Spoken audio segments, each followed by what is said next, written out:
ভারতের এম্বাসির খুব কাছাকাছি নিরাপত্তা বাহিনীর খুব শক্ত অবস্থান।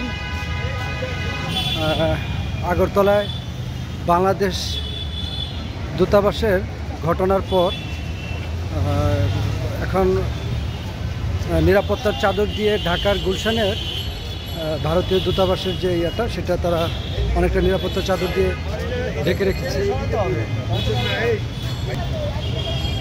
আমরা দেখতে পাচ্ছি কয়েক স্তরের নিরাপত্তা দিয়ে ঢেকে রেখেছে এই জায়গাটি।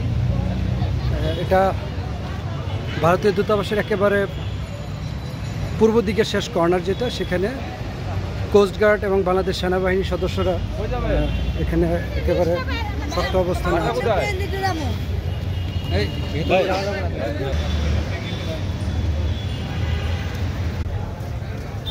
কয়েক স্তরের নিরাপত্তার বলয় তৈরি করা হয়েছে এখানে। দেখতে পাচ্ছি police, arm force, coast guard, Bangladesh সেনাবাহিনীর সদস্যরা একেবারে নিশ্ছিদ্র নিরাপদ চাদরে ঢেকে দিয়েছে এরিয়াটি।